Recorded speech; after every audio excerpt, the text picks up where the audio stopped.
बहुत बहुत स्वागत है दोस्तों आपका आईएसक्यूब एजुकेशन ग्रुप पे।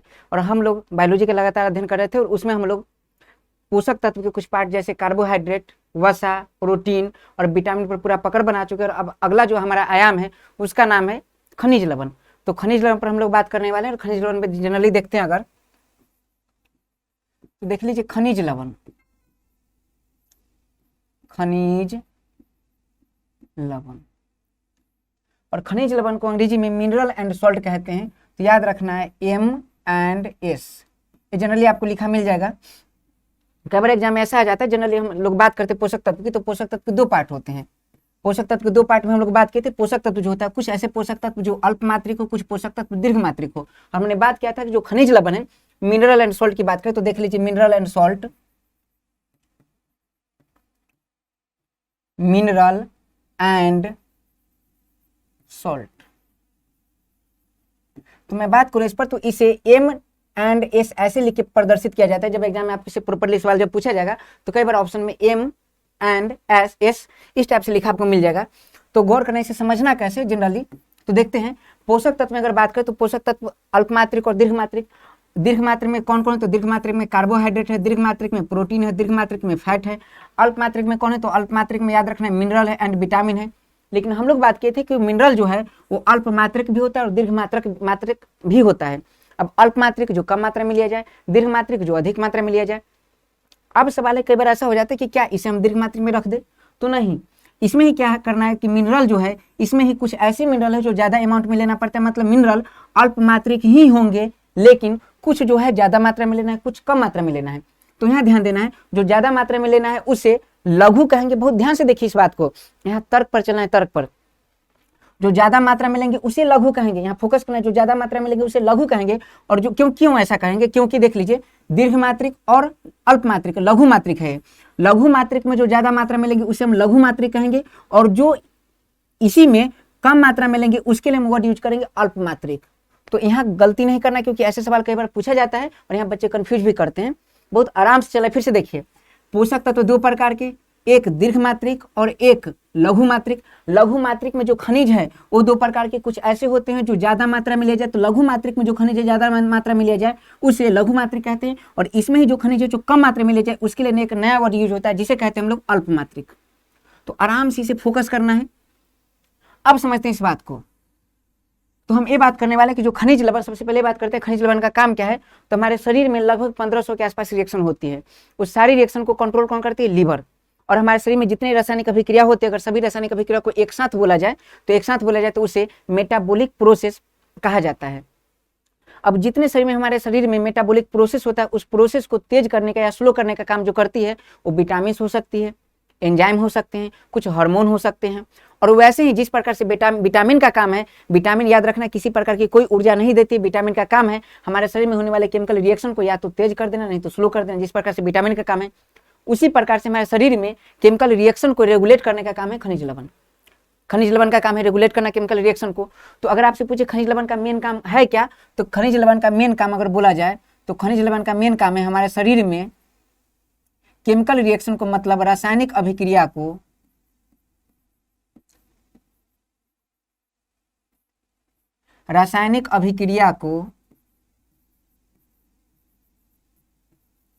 मैं लिख सकता हूं या तो तेज कर दे तो स्लो कर दे। इसके लिए मैं ज्यादातर सिंपल वर्ड यूज कर सकता हूं कि रासायनिक अभिक्रिया को क्या करती है, नियंत्रित करती है, कंट्रोल करती है।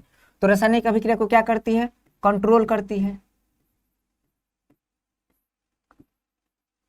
लेकिन सवाल आता है कि क्या सिर्फ रासायनिक अभिक्रिया को कंट्रोल करती है, तो इसके साथ याद रखना कि नहीं। इसके साथ याद रखना कि हमारे बॉडी में जैसे एसिड का कुछ मात्रा होता है, कुछ एसिड के मात्रा, कुछ बेस की मात्रा। तो एसिड की मात्रा अगर बेस की मात्रा अगर डिसबैलेंस हो जाए तो हमारी मृत्यु हो जाएगी। तो इसी प्रकार से याद रखें हमारी बॉडी में एसिड एंड बेस की जो मात्रा है उसको कंट्रोल करने का काम कौन करती है, खनिज लवण। तीसरी बात अगर बात करें तो एसिड एंड बेस के साथ सॉल्ट भी जरूरी है। तो याद रखना खनिज लवण, जितने खनिज लवण है वर्ड ही मैं यूज किया हूँ लवण। तो जाहिर सी बात है लवण की मात्रा को कंट्रोल करेगा ये, तो लवण की मात्रा कंट्रोल करेगा। जो मैं बोर्ड पे लिख रहा हूँ इस बात की गारंटी कि इससे बाहर सवाल नहीं आएगा। बस आप बिल्कुल एकदम इत्मीनान से आराम से चीजों को देखिए और चीजों को समझने का प्रयास कीजिए। तो खनिज लवण का पहला काम क्या है, खनिज लवण रासायनिक अभिक्रिया को कंट्रोल करती है। उसके बाद खनिज लवण एसिड एंड बेस को क्या करती है, कंट्रोल करके रखती है, किसी की मात्रा को ज्यादा किसी की मात्रा को कम नहीं होने देती है, जितना मात्रा होना चाहिए उतना मात्रा बना के रखती है। लवण जैसे हमारे बॉडी है, तो हमारे बॉडी में आप ये बताइए कि हमारे बॉडी में नमक की कितनी मात्रा होनी चाहिए, तुम्हारे बॉडी में नमक की मात्रा होना चाहिए 0.4 ग्राम, बस, इससे ज्यादा नहीं, क्योंकि अगर इससे ज्यादा हो जाएगा तो डिहाइड्रेशन का प्रोसेस हो जाएगा, हमारा पूरा पानी सूख लेगा, हम मर जाएंगे। तो अगर आपसे पूछा है कि लवण की मात्रा को कंट्रोल कौन करता है, तो खनिज लवण। तो लवण की मात्रा को क्या करता है, कंट्रोल। सवाल एग्जाम में पूछा जाता है कि हमारे बॉडी में नमक की मात्रा कितनी होनी चाहिए, लवण की मात्रा कितनी होनी चाहिए, तो याद रखना है 0.4 ग्राम, इससे ज्यादा बिल्कुल नहीं। इसके बाद अगर पूछा जाए हमारे बॉडी में जल की मात्रा को कंट्रोल कौन करता है, तो जल की मात्रा को मतलब कुल मिला के देखिए अम्ल, क्षार, लवण और जल, इस सभी की मात्रा को कंट्रोल कौन करता है, खनिज लवण। तो जल की मात्रा को कंट्रोल करता है, जल की मात्रा को।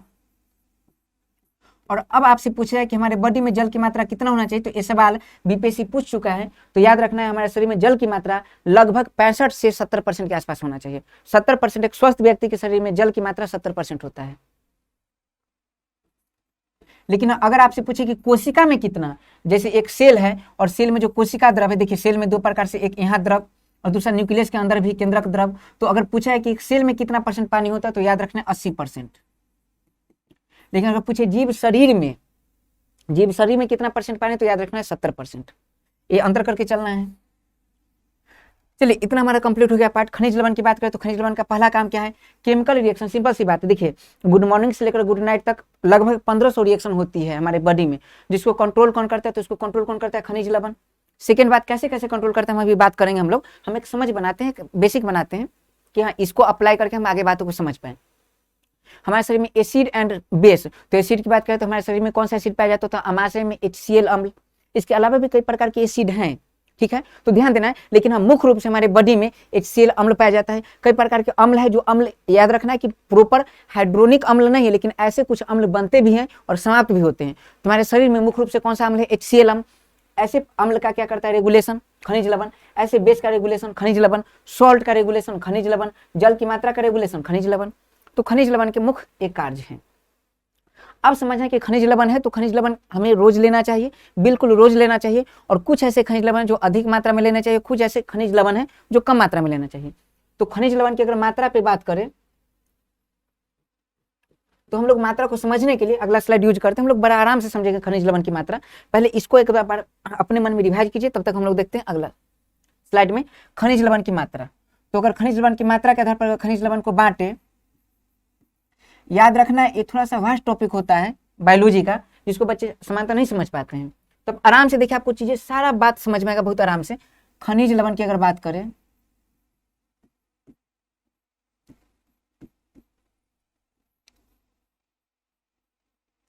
तो खनिज लवण को देखें किसके आधार पर, तो मात्रा के आधार पर। तो मात्रा के आधार पर खनिज लवण के दो प्रकार होते हैं। अगर आपसे पूछे खनिज लवण क्या है, अल्प मात्रिक या दीर्घ मात्रिक, तो समानता याद रखना खनिज लवण अल्प मात्रिक ही है।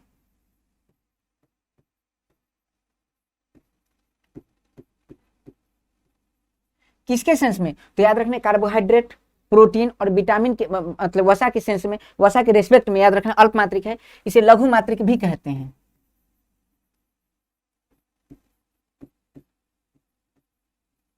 लेकिन यहां गौर से देखना ठीक से, लेकिन अगर बात करें कि इसमें ही मात्रा के आधार पर, तो कुछ ऐसे खनिज लवण जो ज्यादा मात्रा में लेना है तो ज्यादा मात्रा में लेना है, वैसे खनिज लवण को क्या कहा जाएगा, तो ज्यादा मात्रा में। अल्प मात्रिक में जो ज्यादा मात्रा में लेना है उसी के लिए हम लघु वर्ड यूज करेंगे, और जो कम मात्रा में लेना है उसे हम अल्प मात्रिक यूज करेंगे। लेकिन जब पिछले क्लास में मैं पोषक तत्व पढ़ाया हूं तो हमें ये बता के चला हूं कि हाँ खनिज लवण कुछ दीर्घ मात्रिक में भी होंगे और अल्प मात्रिक में भी होंगे। तो वहाँ क्या रेगुलेशन हुआ, मतलब मैंने इसलिए बताया बातें कि आप ये समझ पाए कि खनिज लवण याद रखना है कि ज्यादा अमाउंट में भी लेना है और कम अमाउंट में लेना है। अगर आप चाहें समझ विकसित करने तो समानता आप लिख सकते हैं कि खनिज लवण मात्रा के आधार पर दो प्रकार के होते हैं, एक दीर्घ मात्रिक और एक अल्प मात्रिक। और आपको यहाँ शेष बनाने की, जो मैं दीर्घ मात्रिक में बताऊंगा वो ज्यादा मात्रा में लिया जाएगा और जो अल्प मात्रिक में बताऊंगा वो कम मात्रा में लेना है। तो चलिए मैं इस बात को ऐसे भी लिख सकता हूं, दीर्घ मात्रिक और अल्प मात्रिक। अल्प मात्रिक, ठीक है। अब समझते हैं दीर्घ मात्रिक की अगर बात करें तो इसकी इस सेंस में दीर्घ मात्रिक को क्या कहा जाए, अल्प कहा जाए, लघु कहा जाए। तो लघु मतलब छोटा होता है, अल्प मतलब बहुत छोटा होता है, इसीलिए दीर्घ के जब पर हम वर्ड यूज क्या करेंगे, लघु मात्रिक।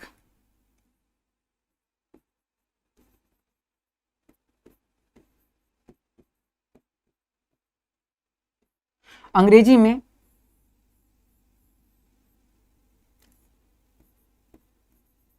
याद रखना है, बड़ा को क्या कहते हैं, मैक्रो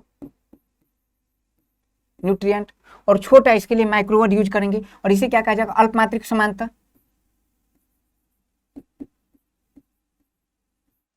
माइक्रो।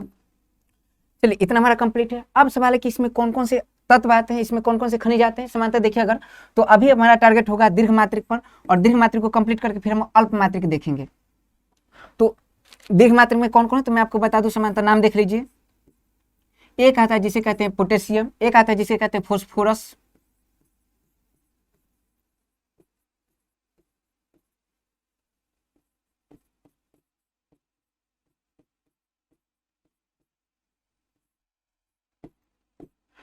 दूसरा है फास्फोरस, दूसरा है जिसे कहते हैं, याद रखना, पोटेशियम,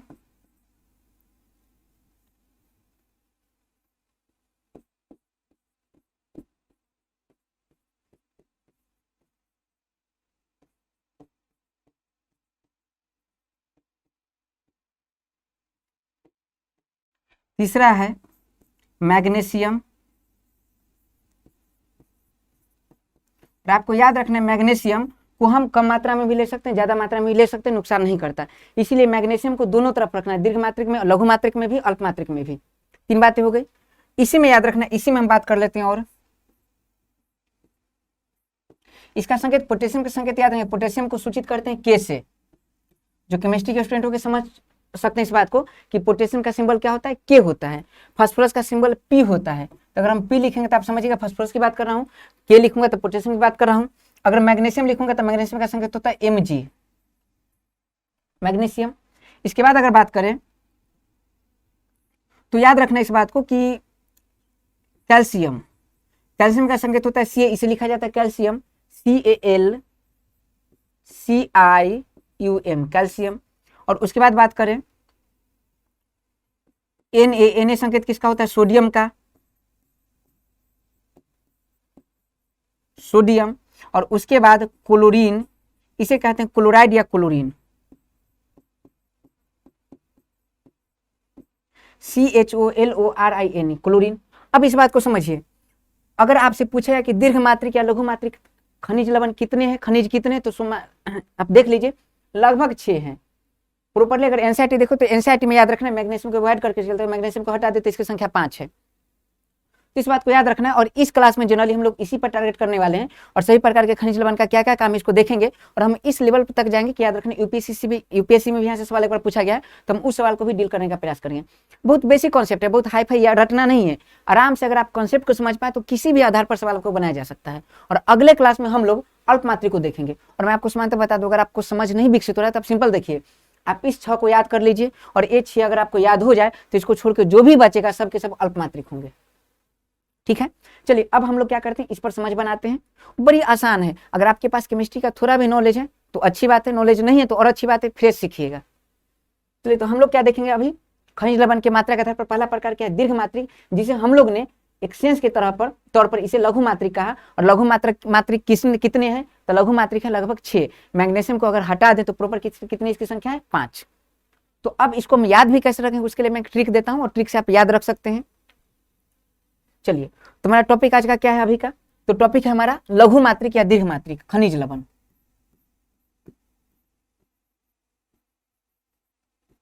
लघु मात्रिक खनिज। चलिए कितनी इसकी संख्या, इसकी संख्या लगभग 6।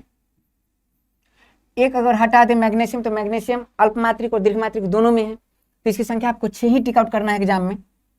लेकिन एक अगर पूछे कि कौन है जो कॉमन है, उभयनिष्ठ कौन है जो दोनों तरफ आता है, तो उसका नाम है मैग्नीशियम। ठीक है, चलिए अब 6 है तो 6 का नाम क्या है, तो मैं फिर से लिखता हूँ नाम, मैं पिछले बता चुका हूँ जनरली, एक बार देख लीजिए कौन कौन है। तो पहले एक बार मेरे साथ बोलिए, फास्फोरस, जिसका संकेत क्या है P। उसके बाद क्या है पोटेशियम, उसका संकेत क्या है K। उसके बाद क्या है मैग्नीशियम Mg। उसके बाद क्या है कैल्शियम, उसके बाद क्या है सोडियम, उसके बाद क्या है क्लोरीन।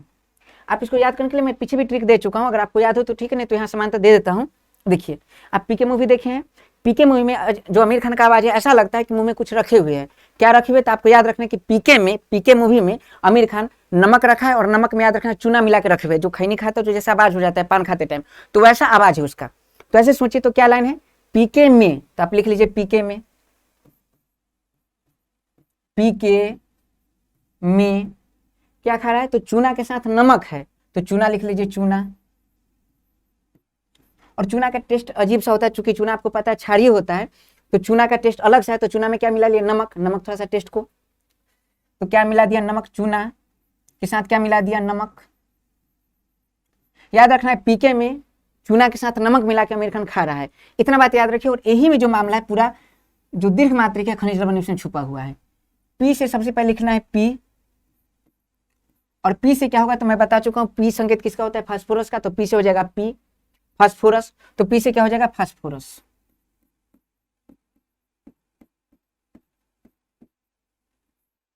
उसके बाद के की बात करें तो के किसका संकेत है पोटेशियम का, तो याद रखना है के में क्या हो जाएगा पोटेशियम। अच्छा क्यों याद रखना, अगर बात करें मेरा नाम रवि कुमार रंजन है तो हम अपना संकेत क्या लिखेंगे, तो हम लिखेंगे आर के रंजन, आर के रंजन। किसी का नाम कुछ भी हो याद रखना, राम नरेश पंडित तो R N Ram Naresh Pandit R N Pandit लिखते हैं। लेकिन क्या कारण है कि पोटेशियम का नाम पी से शुरू होता है, तो इसका संकेत के क्यों है, क्योंकि याद रखना है ज्ञान साहित्य एवं विज्ञान का विकास यूरोप महादेश से हुआ है, और यूरोप में यूनान देश से हुआ है, और वहां याद रखना है ग्रीक वर्ड चलता है, और ग्रीक वर्ड में जो पोटेशियम है, पोटेशियम इसे कालियम कहा जाता है, और कालियम KALIUM, तो इसका पहला अक्षर के है, इसलिए वहां से संकेत उठा के रखा गया। इसी आधार पर हम लोग केमिस्ट्री में बात करेंगे, सभी तत्व का अलग अलग संकेत है। सोडियम, सोडियम की बात करें तो सोडियम का जनरली नाम तो सोडियम है, लेकिन याद रखना ग्रीक वर्ड में जहां से उसकी उत्पत्ति हुई तो उसे नाइट्रियम कहा जाता है, इसलिए उसका संकेत Na होता है। तो सब पर हम लोग केमिस्ट्री में बात करेंगे। यहाँ बस याद रखिए कि पोटेशियम का संकेत के होता है, क्यों ग्रीक वर्ड के आधार पर, तो के पोटेशियम। इसके बाद कर देखो पीके में, तो में से याद रखना है मैग्नीशियम, तो में से क्या याद रखना है मैग्नीशियम। मैं ट्रिक दे रहा हूं जो साइंस बैकग्राउंड से नहीं उनके लिए, तो जो केमिस्ट्री के होंगे या फिर प्रॉपर साइंस बैकग्राउंड के हैं उन्हें किसी प्रकार की याद रखने में कोई समस्या नहीं होगी। चूना, चूना किस तत्व से बना होता है, तो चूना का सूत्र होता है CaO या CaOH होल 2 या CaCO3, 3 प्रकार के चूना होता है। तो उस चूना में याद रखना है उसका विद्यमान तत्व मेन क्या है, तो मेन है कैल्शियम, तो चूना में आपको याद रखना है कैल्शियम। एक क्वेश्चन पूछा भी जाता है कि चूना में कौन सा तत्व पाया जाता है, तो याद रखना कैल्शियम।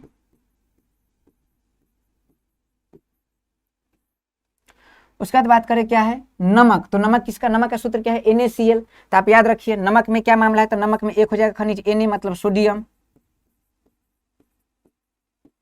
और Cl मतलब ये क्या हो जाएगा क्लोराइड या क्लोरीन। याद रखना टॉपिक इंपॉर्टेंट है, क्योंकि यूपीएससी में भी ऐसे सवाल उठाया गया कई बार, बहुत मार्केबल बात है इसमें, मैं बताऊंगा अभी। तो अगर आपसे पूछे कि लघु मात्रिक खनिज, मुख्य रूप से लघु मैंने वर्ड यहाँ यूज किया है, लेकिन अगर आपसे पूछा जाए कि लघु मात्रिक खनिज कौन सा है, तो जिसे ज्यादा मात्रा में, वैसा खनिज जिसे ज्यादा मात्रा में लिया जाए उसे लघु मात्रिक कहते हैं। यहाँ सेंस डेवलप कीजिए बिल्कुल। जो कुछ काबिल ऐसे होंगे जो लघु देख वाला लघु है तो आराम से मतलब कम अमाउंट वाला मार देगा, ठीक गलत हो जाएगा। लघु याद रखना किस आधार पर, तो अंतर देखिए खनिज लवण तो लघु ही होते हैं, लेकिन लघु में भी जो ज्यादा मात्रा में ले जाए उसे लघु कहा गया, जो कम मात्रा में ले जाए उसे अल्प कहा गया है। इस बात को ध्यान में देखिए। तो 6 आपको याद हो गए। अब मैं यूज करता हूँ एक एक बात को, केमिस्ट्री का जिसको समझ है ठीक है, नहीं समझ है बार बार कर रहा हूँ, आप पेशेंस रखिए, आप देखिए आपको समझ में आ जाएगा। फास्फोरस का संकेत होता है P, पोटेशियम का संकेत होता है K, मैग्नीशियम का संकेत होता है Mg, कैल्शियम का संकेत होता है Ca, सोडियम का संकेत होता है Na, क्यों, क्योंकि नाइट्रियम इसका लैटिन वर्ड है, ग्रीक वर्ड। क्लोरीन का संकेत है Cl, क्लोरीन। अब मैं बताता हूँ, आप अगर केमिस्ट्री जानते हैं नहीं जानते हैं कोई दिक्कत नहीं, मैं कुछ बातें बता रहा हूं उसको याद रख लीजिए। केमिस्ट्री में जो तत्व होते हैं 3 प्रकार के होते हैं, एक होता है धातु, एक होता है अधातु, एक होता है उपधातु।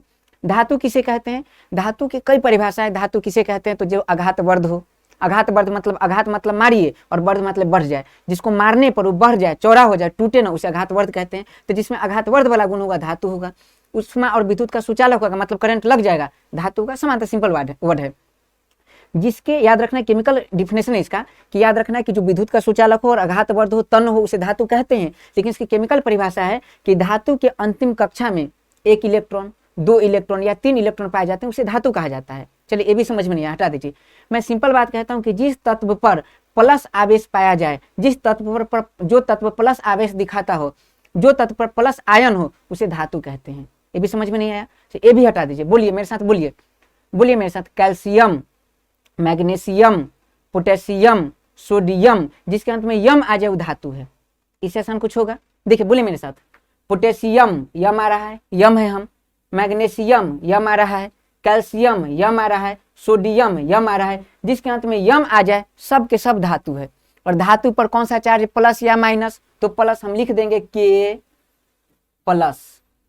कुछ बातें याद रखना पड़ेगा आपको, चूंकि मैं बार बार कहता हूं कि बेसिक से सब कुछ डिसाइड होता है। बेसिक अगर ठीक नहीं तो थोड़ा सा कभी ना कभी देखिए जीवन में तकलीफ करना पड़ता है। आप अगर पहले तकलीफ कर लिए तो आगे आसान होता है, पहले नहीं किए तो आगे ज्यादा कठिन होता है। फिर भी अगर आप इस माध्यम से जुड़ चुके हैं तो बिल्कुल आपको पूरा कठिनाई नहीं होने दूंगा। और आपको बता दूं धातु पर प्लस चार्ज या माइनस चार्ज, तो प्लस चार्ज। मैं बोल रहा हूँ पोटेशियम के, तो प्लस चार्ज तो प्लस दे दीजिए।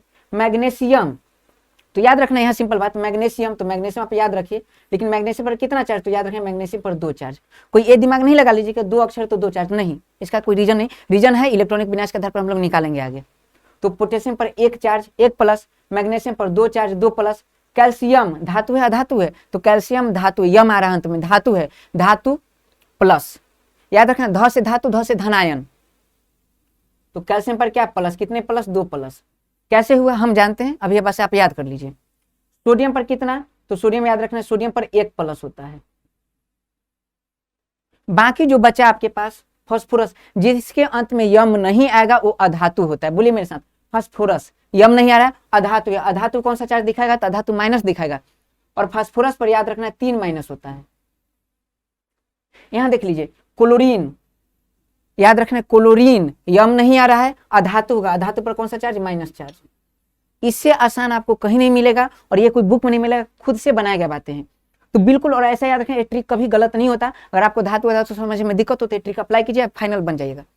तो यहाँ मैं क्या कह रहा हूँ कि जो लघु मात्रिक है, तो अगर पूछा जाए लघु मात्रिक खनिज में जो तत्व है वो क्या है, धातु या अधातु है? तो हमने पाया कि दोनों है, धातु भी है अधातु भी है। अगर आपसे पूछे क्या है, धातु या धातु है, तो दोनों है, धातु भी है और अधातु भी है।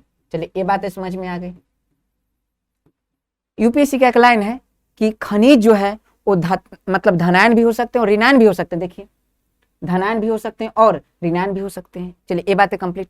इसके बाद अगर सवाल पूछा जाए जनरली देखा जाए तो धातु क्या होते हैं? धनायन तो धनायन प्लस, अधातु क्या होते हैं? ऋणायन तो माइनस। क्लियर है?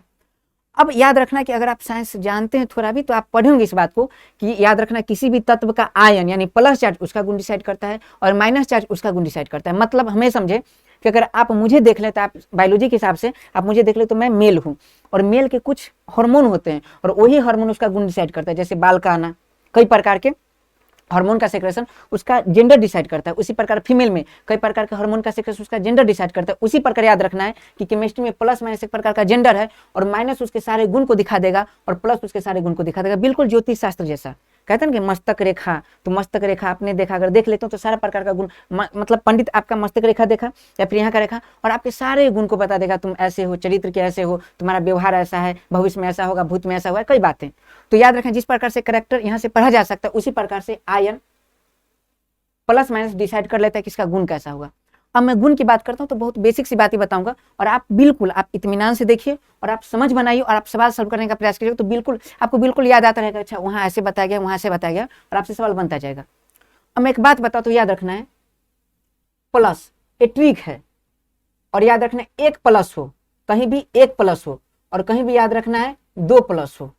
अगर दोनों में से पूछे कि 1 प्लस 2 प्लस में क्या फर्क है तो मैं आपको बता दूं कि 1 प्लस होगा, ये क्या बताता है। तो कोई भी तत्व मैं थोड़ा सा बताता हूँ, यहाँ थोड़ा सा पेशेंस रखिए, इस बात को समझिए। अगर मान लीजिए कि कहीं भी लिखा है 1 प्लस इस पर, इसका क्या मतलब है? तो इसका मतलब है कि सोडियम पर 1 प्लस, इसका मतलब है कि सोडियम कभी ना कभी, याद रखना कभी ना कभी 1 इलेक्ट्रॉन अपने में से निकाल दिया होगा। सोडियम कभी ना कभी 1 इलेक्ट्रॉन अपने में से निकाल दिया होगा तभी इस पर 1 प्लस आया। कैसे होता है केमिस्ट्री में देखेंगे। फिलहाल ये जानना है कि सोडियम 1 इलेक्ट्रॉन कभी ना कभी निकाल दिया होगा अपने में से। देने वाला हमेशा धनी होता है, धनी होता है, इसलिए मैंने क्या किया प्लस दिखाया।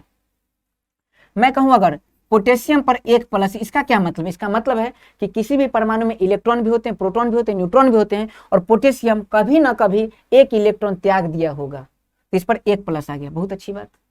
लेकिन हमने क्या लिखा? कैल्शियम 2+, मतलब साफ साफ है कि कैल्शियम कभी ना कभी 2 इलेक्ट्रॉन त्याग दिया होगा, तभी इस पर 2+ है। अब सोचिए, जल्दी का काम शैतान का, लेकिन यहां याद रखना जल्दी का काम इंसान का होगा। यहां समझिए इस बात को।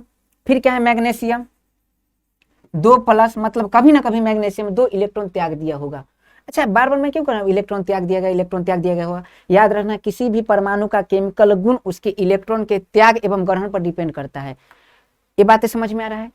सोडियम ने क्या किया? 1 इलेक्ट्रॉन त्याग किया, पोटेशियम ने भी 1 इलेक्ट्रॉन त्याग किया, तभी इस पर 1+ आ गया।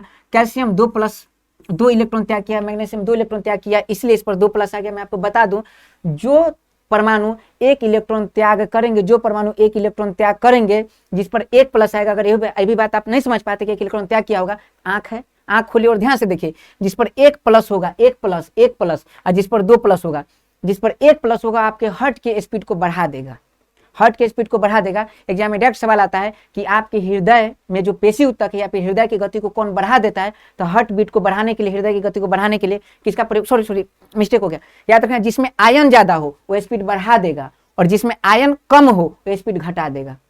इस बात को याद रखिए। क्यों होता है हम लोग जस्ट अभी बात करेंगे। मैंने क्या कहा? आयन प्लस है, तो इसका आयन है प्लस, याद रखना है। ये इलेक्ट्रॉन 1 छोड़ेगा, यहाँ इलेक्ट्रॉन 2 छोड़ेगा, 2 जो है, 2 इलेक्ट्रॉन है, तो स्पीड क्या करेगा? बढ़ा देगा, संख्या ज्यादा है। और ये 1 इलेक्ट्रॉन छोड़ेगा तो इसकी संख्या कम है, तो इलेक्ट्रॉन क्या करेगा? हार्ट की स्पीड को घटा देगा। तो अगर आपसे पूछे कि कभी मान लीजिए किसी व्यक्ति का हार्ट बीट बहुत तेज हो गया, बहुत तेज हार्ट बीट, बहुत तेज मतलब उसका ब्लड प्रेशर ज्यादा तेज। अब ब्लड प्रेशर ज्यादा तेज तो उसको डाउन करने के लिए किसका प्रयोग करेंगे हम? तो याद रखना सोडियम पोटेशियम का प्रयोग करेंगे। यानी बीपी को लो करने के लिए, बीपी को लो करने के लिए, कंट्रोल में नहीं बोल रहा हूं, लो करने के लिए, लो करने के लिए किसका प्रयोग करेंगे? सोडियम प्लस, या जिस पर 1+ होगा उसका प्रयोग करेंगे। क्लियर है? अगर कोई व्यक्ति, याद रखना, अगर मान लीजिए उसका हार्ट बीट स्लो हो गया, मतलब स्लो कहने का मतलब साफ साफ है, हालांकि बीपी की कई आयाम है, बीपी पर मैं बात करूंगा, यहाँ पे ये समझिए, किसी का हार्ट बीट एकदम स्लो हो गया मतलब उसका बीपी लो हो गया। बीपी लो हो गया तो डॉक्टर आए और कौन सा इंजेक्शन देगा? तो याद रखना कैल्शियम का इंजेक्शन या फिर मैग्नीशियम का इंजेक्शन देगा, और मामला उसका एकदम फिट हो जाएगा। बीपी को हाई करने के लिए 2+ का यूज करते हैं, बीपी को लो करने के लिए 1+ का यूज करते हैं। तो ये बात याद रखना, फिर मैं अभी यूज करूंगा इस चीजों को। मैं बेसिक, अभी तक बेसिक ही बना रहा हूं, लेकिन यहाँ से आपके सवाल बनेंगे, ठीक है? आपको अंत में आपको पता चलेगा, आपको एकदम अंत में रिलैक्स फील होगा, आपको मजा आ जाएगा पूरा बायोलॉजी पढ़ के। चलिए, इतना बात मैं समझा। यहाँ मैंने क्या सीखा? बड़ी छोटी सी बात मैंने सीखा कि 1+ हो तो स्पीड घटा देगा, कहाँ का? हार्ट का। अगर 2+ हो तो स्पीड बढ़ा देगा, कहाँ का? हार्ट का। आप यहाँ देख चुके हैं, 1+ इसका है, 1+ इसका है, तो हार्ट का स्पीड क्या करेगा? घटा देगा, और 2+ है तो हार्ट का स्पीड को क्या करेगा? बढ़ा देगा। इतना बात कंप्लीट। अब हम क्या पढ़ते हैं आगे? इसके प्रकार को अगर देखें ठीक से तो इस बात को समझिए। जैसे मैं अगर बात करूं, देखिए सोडियम, मैं क्या करता हूं कि यहाँ थोड़ा सा अलग कर लेता हूं। मैं अगले स्लाइड में देखता हूं कि जो प्लस वाले उसको अलग कर लीजिए, जो माइनस वाले उसको अलग कर लीजिए। तो चलिए देखते हैं। देखिए प्लस वाले कौन कौन थे? तो याद रखना sodium plus, potassium plus, calcium plus, magnesium plus, और याद रखना एक और कौन था? देख लीजिए यहाँ, मैग्नीशियम प्लस, सोडियम प्लस। हो गया, फाइनल बात है। चलिए, ये क्या है? प्लस वाला। और माइनस वाला बात करें तो माइनस वाला क्या है? फास्फोरस माइनस, और क्या है? Chlorine minus. इतना कंप्लीट है। अब मैं यहाँ बात करूँ, एक बहुत इंपॉर्टेंट सवाल जो यूपीएससी में पूछा, उस सवाल पर पहुंचता हूँ। मैं एक बात बता दूं, देखिए सोडियम क्या होगा? 1 इलेक्ट्रॉन त्यागा होगा। पोटेशियम क्या करेगा? 1 इलेक्ट्रॉन त्यागा होगा। कैल्शियम क्या होगा? 2 इलेक्ट्रॉन त्याग होगा। मैग्नीशियम 2 इलेक्ट्रॉन त्याग होगा। अगर यहाँ देखिए इस बात को, तो देखिए जितने भी 1 इलेक्ट्रॉन त्यागने वाले हैं, देखिए जितने भी इसमें प्लस हैं, जितने भी प्लस वाले हैं, सब के सब क्या करते हैं? तो जितने प्लस वाले, समझिए, इलेक्ट्रॉन को इसने भी त्याग होगा, इलेक्ट्रॉन को इसने भी त्याग होगा, बस अंतर क्या है? इसने 1 इलेक्ट्रॉन को त्यागा, इलेक्ट्रॉन को इसने भी त्यागा, इलेक्ट्रॉन को इसने भी त्यागा, लेकिन इसने 2 इलेक्ट्रॉन को त्यागा। और ये सारे इलेक्ट्रॉन 2 जगह अटैक करते हैं। एक हमारे एक्टिन उत्तक पर, एक्टिन प्रोटीन पर, हम लोग पढ़े हैं। एक्टिन क्या है? एक्टिन एक प्रकार का प्रोटीन है। और दूसरा क्या है? मायोसिन, ये भी एक प्रकार का प्रोटीन है। हम लोग प्रोटीन, जो बच्चे प्रोटीन का क्लास नहीं देखे, प्रोटीन जाके देखिए, पूरा डिटेल में बताया गया एक्टिन क्या है, मायोसिन क्या है।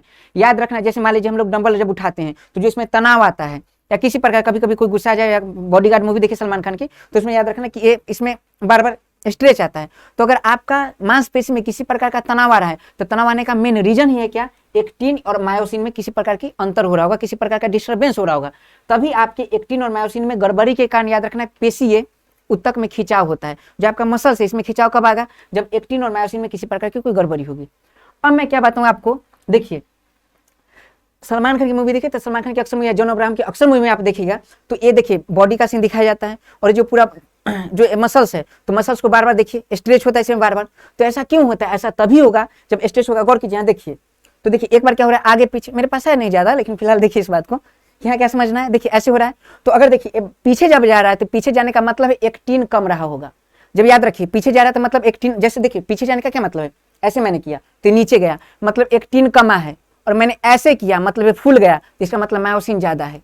तो अगर बॉडी संकुचन का मतलब होता है, देखिए ये क्या है, पेशी है, तो पेशी और पेशी में संकुचन का मतलब होता है कि एक्टिन क्या होगा, तो एक्टिन कमेगा, एक्टिन पतला होगा, और मायोसिन क्या होगा, मोटा होगा।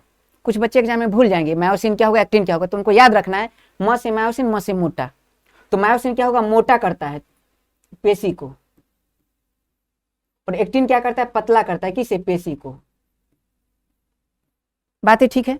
अच्छा, एक्टिन और मायोसिन को इफेक्ट कौन करता है, तो एक्टिन मायोसिन को इफेक्ट करेगा इलेक्ट्रॉन। एक इलेक्ट्रॉन, दो इलेक्ट्रॉन, कोई हो, बस इलेक्ट्रॉन हो, काम हो जाएगा। भाई पता चला है कि सोडियम भी इलेक्ट्रॉन छोड़ता है, पोटेशियम भी इलेक्ट्रॉन छोड़ता है, कैल्शियम भी इलेक्ट्रॉन छोड़ता है, मैग्नीशियम भी इलेक्ट्रॉन छोड़ता है, बस इलेक्ट्रॉन की संख्या में अंतर है। मैंने कहा इलेक्ट्रॉन की संख्या में अंतर हो नहीं हो फर्क नहीं पड़ता, बस इलेक्ट्रॉन होना चाहिए। बस मामला क्या होगा, इलेक्ट्रॉन एक्टिन को पतला करता है, मायोसिन को मोटा करता है। मतलब ये चारों जो तत्व है, ध्यान देखिए, ये चारों जो तत्व है, तत्व क्या करेंगे, बस प्लस होना चाहिए, ए प्लस होना चाहिए, ए प्लस होना चाहिए, ए प्लस होना चाहिए, ए प्लस होना चाहिए। ये जो चारों तत्व है, चारों तत्व क्या करेंगे, हमारे पेशी उत्तक में संकुचन उत्पन्न करेंगे। यूपीएससी का ही सवाल है। सवाल इधर ही है, 2016, 17, 18, 19 का होगा, देख लीजिएगा। सवाल यही है प्रॉपरली कि हमारे पेशी उत्तक में संकुचन कौन पैदा करता है, तो पेशी उत्तक में संकुचन उत्पन्न करने के लिए क्या चाहिए, बस प्लस होना चाहिए उस पर। मतलब हमारा पोटेशियम है, सोडियम है, कैल्शियम है, मैग्नीशियम है, क्या करेगा, पेशी उत्तक में संचरण। पतला एक्टिन पतला, मायोसिन मोटा, इसका मतलब क्या होगा, पेशी उत्तक में संकुचन, पेशी उत्तक में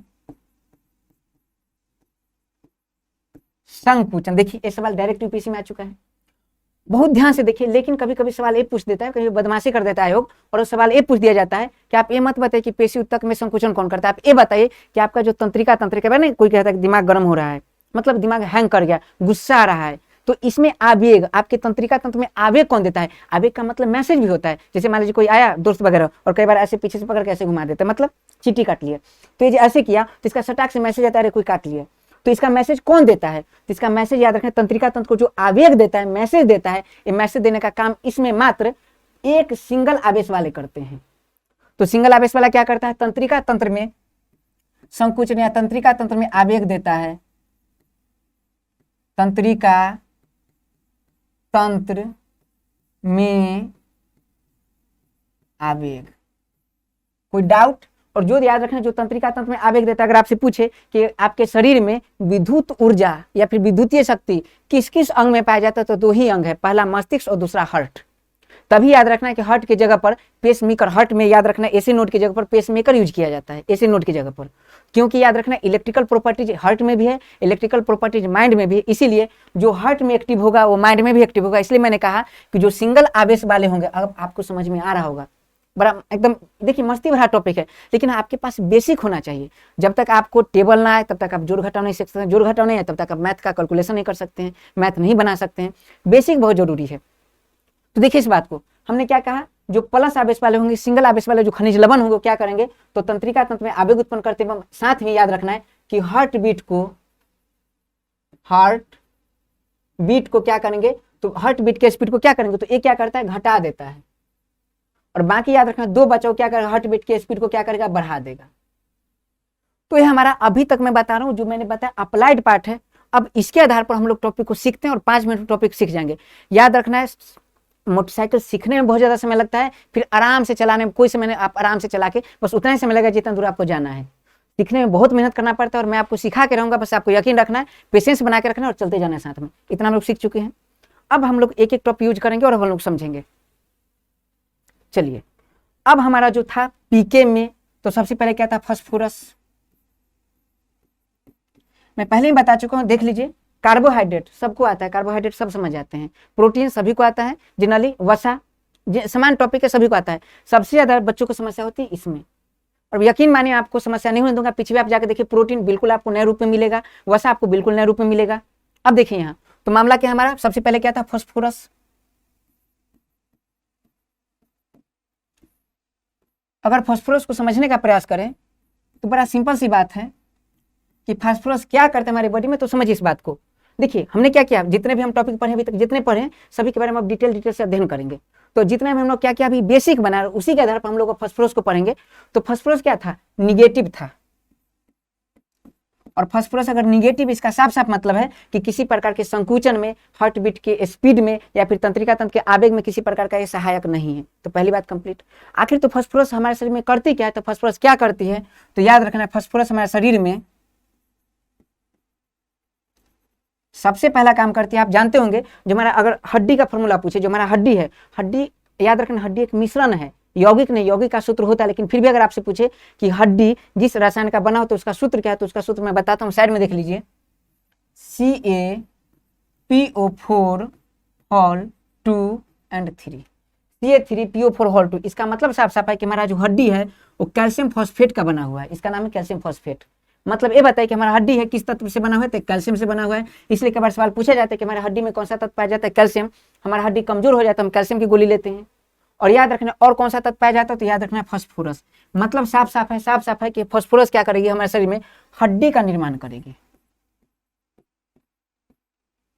ठीक है, इसके बाद अगर बात करें, ठीक से देखिए, तो हड्डी का निर्माण, आप ये बताइए हमारे शरीर की सबसे मजबूत परत कौन सी है, याद रखना, दांत हड्डी नहीं है। हमारे शरीर की सबसे मजबूत परत कौन है, सबसे मजबूत अंग कौन है, तो सबसे मजबूत अंग है दांत। और दांत का कौन सा भाग, तो दांत का इनामेल। जानते हैं, सवाल पूछा जाएगा एग्जाम में, हमारे शरीर का सबसे मजबूत भाग कौन सा है, इनामेल। और इनामेल किसका बना होता है, तो इनामेल जिस प्रकार से हमारे शरीर का हड्डी याद रखना कैल्शियम फॉस्फेट का बना होता है, उसी प्रकार इनामेल जो है, इनामेल कैल्शियम एपेटाइट का बना होता है।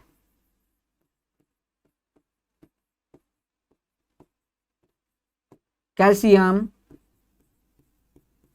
एपेटाइट का बना होता है। इसको हम लोग प्रॉपर पढ़ाएंगे आपको पाचन तंत्र में। पाचन तंत्र में स्टार्ट करूंगा मुख गुहा से पूरा एकदम आहार नाल तक प्रॉपर, तो बड़ी आंत तक वहां पढ़ाऊंगा। तो मैं बताऊंगा आपको कि आपका जो इनामेल है वो इनामेल किसका बना है, कैल्शियम एपेटाइट का। कैल्शियम एपेटाइट का सूत्र जानना नहीं प्रॉपरली, मैं ऐसे बता देता हूँ, जो इच्छुक बच्चे होंगे वो लिख लेंगे।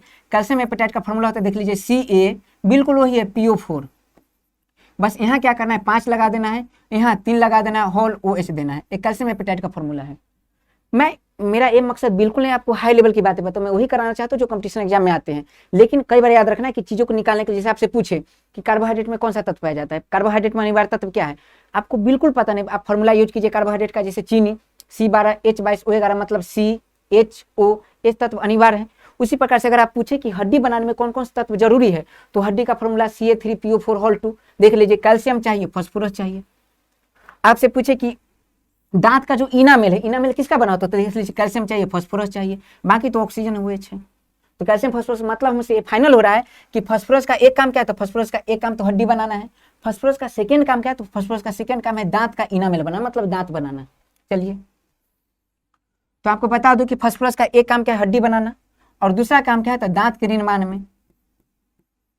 जिसका दांत कमजोर है, फास्फोरस की गोली खाएं, फास्फोरस ले। अच्छा, इसके साथ अगर देखें, फास्फोरस आपको मूली में मिलेगा, मूली जनरली मूली में मिलेगा, या फिर अन्न पालक जैसे सब्जी में मिलेंगे, अंडा का जो बाहरी परत उसमें मिलेगा। अंडा की बाहरी परत में जनरली कैल्शियम होता है, लेकिन साथ में फास्फोरस भी होता है। अब समझिए, हड्डी, दांत, इसके साथ मैं पीछे बात किया हूँ विटामिन B9 में अस्थि मज्जा। तो चूंकि अस्थि आ गया, तो किसी प्रकार का अस्थि बनाने के लिए फास्फोरस जिम्मेदार है। तो पहली बात क्या है, हड्डी, दूसरा क्या है, दांत, और तीसरी बात क्या है, अस्थि मज्जा बनाने में फास्फोरस। अब मन में तुरंत सवाल आएगा कि फास्फोरस करते क्या, मैंने क्या फॉर्मूला लिखा था, CA3PO4 होल 2, मतलब कैल्शियम भी हड्डी बनाती, फास्फोरस भी हड्डी बनाती। लेकिन सवाल है कि ज्यादा यूज कौन है इसमें, ज्यादा उपयोगी कौन है हड्डी के लिए, तो याद रखिए सेम उपयोग। आपने क्या देखा, देखिए फॉर्मूला देखिए, CA3PO4 होल 2, कैल्शियम 3 अनुपात में, फास्फोरस 2 अनुपात में। कैल्शियम ज्यादा चाहिए, फास्फोरस कम चाहिए।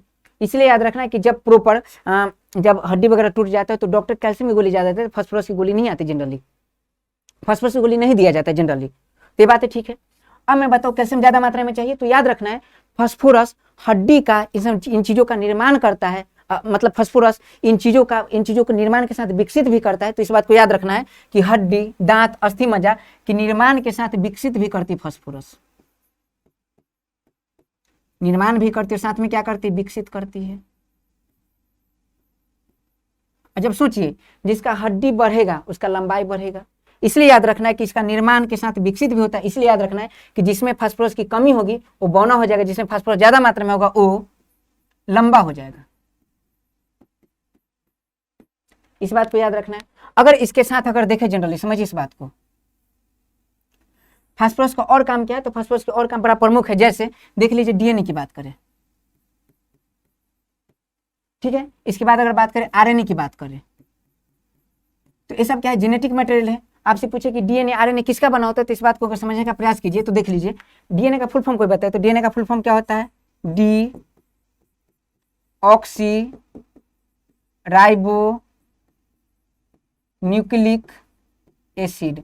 अब मैं पिछले क्लास में बात कर चुका हूं राइबो न्यूक्लिक एसिड। तो याद रखना है राइबो का क्या मतलब होता है, राइबो एक प्रकार का शुगर है, और ये जो शुगर जुड़ा होता है किससे जुड़ा होता है, तो ये जुड़ा होता है फास्फोट से, फॉस्फेट से। तो याद रखना अगर आपसे पूछे फास्फोरस का एक काम क्या है, तो फास्फोरस का एक काम है डीएनए बनाना, आरएनए बनाना। तो एक बात याद रखना, डीएनए का, फास्फोरस का एक काम क्या है, तो फास्फोरस का एक काम डीएनए एवं आरएनए बनाना भी है। तीसरी बात अगर बात करें, अगर आपसे पूछा जाए फास्फोरस का और काम क्या है, तो फास्फोरस का और काम है, बहुत इंपॉर्टेंट है, जिसे कहते हैं एटीपी बनाना। अगर आपके शरीर में फास्फोरस की कमी है तो एटीपी नहीं बनेगा, क्योंकि एटीपी का फुल फॉर्म देखिए एडिनोसिन ट्राई फॉस्फेट। कई बार एग्जाम में पूछा गया एटीपी का फुल फॉर्म क्या होता है, तो याद रखना एटीपी का फुल फॉर्म क्या होता है, एडिनोसिन। मैं लिखता हूं, लिख लीजिए इसे, एडिनोसिन, और ट्राई मतलब 3, और क्या होना चाहिए इसके साथ, फॉस्फेट। फॉस्फेट कितने होना चाहिए, फॉस्फेट होना चाहिए 3, मतलब एडिनोसिन ट्राई फॉस्फेट। तो देखिए फॉस्फेट तो आ गया, यानी फास्फोरस का एक काम क्या है, हड्डी, दांत, अस्थि मज्जा के निर्माण में विकसित करना, जिसमें फास्फोरस ज्यादा होगा लंबा होगा। अमिताभ बच्चन में याद रखिए फास्फोरस ज्यादा होगा तभी लंबा है। इसके अलावा कई हार्मोन होते हैं, उस पर बात करेंगे हम लोग, फिलहाल याद रखिए चीजें, ठीक है। बात करें डीएनए आरएनए बनाने में, डीएनए आरएनए के निर्माण में फास्फोरस बहुत यूजफुल है, क्योंकि डीएनए में याद रखना फॉस्फेट पाया जाता है। इसके बाद अगर बात करें, जब डीएनए आरएनए पर बात करूंगा उसके स्ट्रक्चर पर, तो मैं बताऊंगा एडेनिन, ग्वानिन, साइटोसिन, थायमिन किस प्रकार के किस बॉन्ड से जुड़े होते हैं, उसके साथ शुगर किस प्रकार के बॉन्ड से जुड़े होते हैं, उसके साथ फॉस्फेट जुड़ा होता है, ठीक है। तो इस पर बात करेंगे। बस आपको याद रखना है कि जेनेटिक मटेरियल में डीएनए आरएनए का निर्माण कौन करता है, फास्फोरस। इसके बाद बात करें एटीपी, तो एडिनोसिन ट्राइफॉस्फेट, तो एडिनोसिन ट्राइफॉस्फेट, तो फॉस्फेट तो आ गया। इसका मतलब साफ साफ है कि फास्फोरस एटीपी का निर्माण करता है, और एटीपी को ही हम ऊर्जा का सिक्का या फिर ऊर्जा की मुद्रा कहते हैं, इस वाले में पूछा जाता है। तो अगर आपसे पूछे कि हमारे शरीर में जो ऊर्जा है किस रूप में जमा होती है, तो एटीपी के रूप में जमा होती है, इसीलिए एटीपी को ऊर्जा का सिक्का कहते हैं। तो एटीपी को क्या कहते हैं, ऊर्जा का सिक्का, एनर्जी कॉइन, ऊर्जा का सिक्का। कंप्लीट। ये बात हो गई हमारा फास्फोरस के बारे में, इस बात को याद रखना है। तो फास्फोरस से समान तो जो भी सवाल आएंगे आप इस स्थिति में पहुंच चुके हैं कि आप सवाल को सॉल्व कर सकते हैं, ये बातों को याद रखिए। इसके बाद हमारा क्या था, देखिए पी के से पोटेशियम था। तो पोटेशियम पर अगर बात करें जनरली, तो पोटेशियम को देखते हैं। तो पोटेशियम देख लीजिए, पोटेशियम, तो पोटेशियम की मैंने क्या बात किया, पोटेशियम अगर बात करें तो देखिए पोटेशियम के आयन भी हो सकते हैं, पोटेशियम नॉर्मली ऐसे हो सकता है। तो अगर आपसे पूछे पोटेशियम प्लस, एक प्लस, मैंने बताया था कि हार्ट के स्पीड को क्या करेगा, तो हार्ट के स्पीड को क्या करेगा, कम करेगा, एक प्लस है। तो एक बात याद रखना, पोटेशियम प्लस में हार्ट के स्पीड को, अच्छा नॉर्मल सी बात, इसको ज्यादा ऐसे समझा जा सकता है कि चूंकि देखिए प्लस वाला क्या करता है, पेशीय संकुचन, तो प्लस वाला क्या करेगा, पेशीय संकुचन,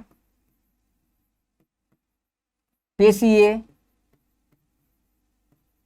संकुचन। लेकिन ये बताइए पेशीय संकुचन करता है, लेकिन क्या है, पोटेशियम एक प्लस है। तो पेशीय संकुचन में अगर आखिर अगर बात करें तो हार्ट में भी तो पेशी उत्तक है, तो हार्ट में जो पेशी उत्तक है तो उसमें क्या समस्या है, तो हार्ट में जो पेशी उत्तक है उसमें भी तो संकुचन होता होगा। तो संकुचन में याद रखना है उसका जो स्पीड होगा कम करता होगा या बढ़ा देता होगा। तो देखिए एक प्लस है, तो एक प्लस क्या करता है, कम कर देता है। तो याद रखना हार्ट बीट के स्पीड को क्या करता है, कम करता है। ये बात याद रखना है। अब समझिए इस बात को, अगर आपसे पूछे कि पोटेशियम क्या करता है, देखिए पोटेशियम आयन हार्ट बीट के स्पीड को कमा देता है, लेकिन अगर आपसे पूछे पोटेशियम क्या करता है, जब प्लस या माइनस न हो तो यह क्या करता है, कंट्रोल करता है, नियंत्रण करता है हार्ट स्पीड को, हार्ट बीट के स्पीड को क्या करता है, कंट्रोल करता है। इस बात को याद रखना है। अब बड़ा खास बात बताऊं, अगर मैं लिखूं हमारे शरीर में, एक क्वेश्चन पूछा जा चुका है, हमारे शरीर में अगर पोटेशियम की मात्रा कम जाए या फिर पोटेशियम की मात्रा बढ़ जाए तुम्हारे शरीर में अगर पोटेशियम की मात्रा कम जाए या बढ़ जाए तो इसके लिए जनरली हम लोग पोटेशियम की मात्रा कम है इसे कहा जाता है हाइपो, किसी चीज के कम जाना को हाइपो कहते हैं बायोलॉजी में, और किसी भी पदार्थ की मात्रा को बढ़ जाना उसको कहते हैं हाइपर।